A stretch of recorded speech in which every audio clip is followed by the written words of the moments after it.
Welcome to another edition of the Nightly Nuge and a beautiful Thursday, July 21st it is, Ted. And I know tomorrow night you're going to be in Waukesha, Wisconsin. It seems like you and I did an event together for Hunter Nation up in and around Waukesha. So what are they going to see tomorrow night in Waukesha, Wisconsin? Well, they're going to absorb the greatest, sexiest guitar tone in the history of animal breeding soundtracks. Thank you, everybody across America, for the Ted Nugent Detroit Muscle musical celebration. We are having the time of our life. And you're right, Keith, Wisconsin, the home of Roy Case, who was a partner with Fred Bear back in the 1920s and 30s that initiated the earliest bow hunting seasons in the world after Pope and Young and Ishii reinvigorated Fred Bear and guys like Roy Case up in Wisconsin to celebrate the mystical flight of the arrow. So when I play the song Fred Bear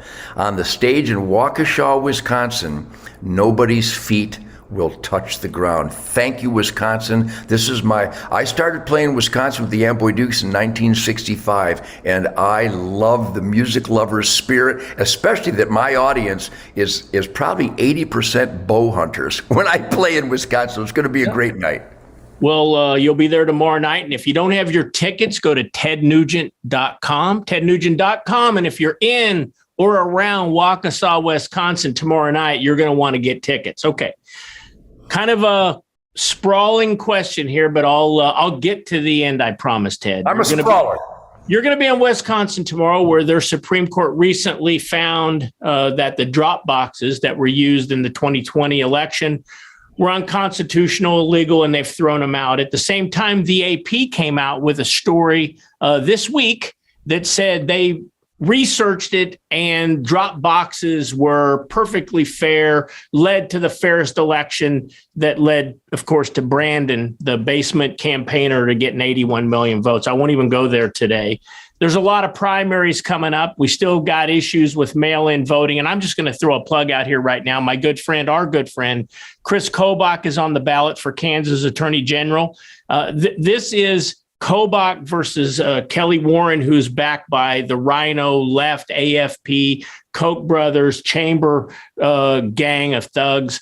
Kobach is your vote if you're in Kansas, in my opinion. Keith Mark personally in Kansas. Agreed. And I'm also a big supporter of Mike Brown. Mike's running for Secretary of State in Kansas. Same kind of principles as you and I and Kobach.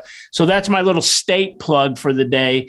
But here's what I want to talk about. We're dealing with this mail-in voting, and I want to get this guy's name correctly because it's so important that we get this name correctly.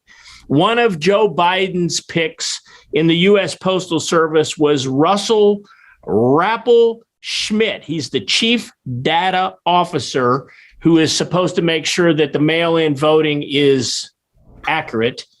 He was recently caught in a sting trying to have sex with a 14-year-old boy. And on tape, he says, "I'm a pedophile."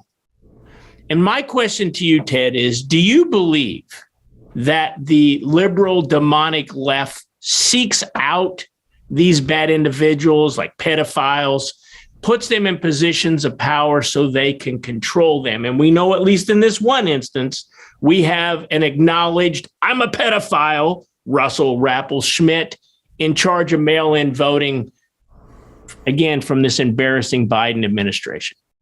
The Biden administration is clear and present evil.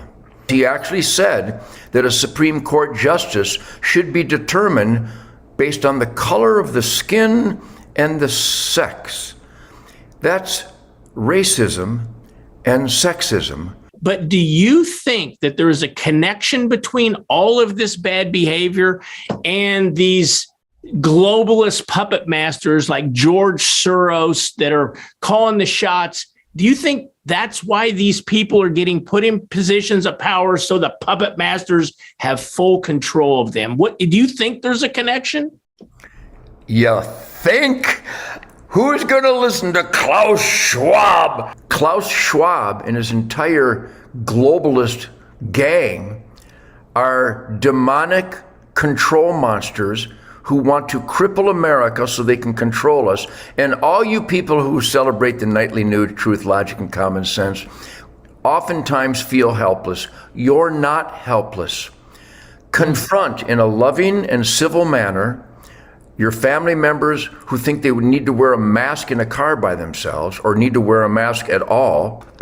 We have bent over and taken this evil in the butt. And if you know people that are that soulless, that so sheep-like, try to fix them. But I got to tell you, I have people that are so deranged on their drunkenness of hate for Donald Trump that they will actually say that secure borders are bad, that the importation of fentanyl killing Americans is okay as long as Trump's not involved, that sending billions of dollars of our military weaponry to the Taliban is okay as long as Trump is not in charge. That $8 a gallon for gas versus $1.87 under Trump is actually an upgrade because they are just deranged, intoxicated, mindless and soulless for their hate for conservative values as epitomized by the Donald Trump administration.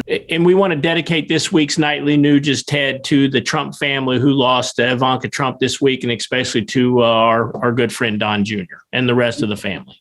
Prayers for the Trump family. God bless the Trump family. Remember, Ted Nugent is going to be in Waukesha, Wisconsin tomorrow night. So what you're going to want to do is get your tickets at tednugent.com and go see this man tomorrow night in Waukesha, Wisconsin. Ted, we'll see you tomorrow as you prepare to take the stage in Wisconsin. We will unleash the beast every night. Thank you, Keith. Thank you, everybody. God bless the Nightly News team.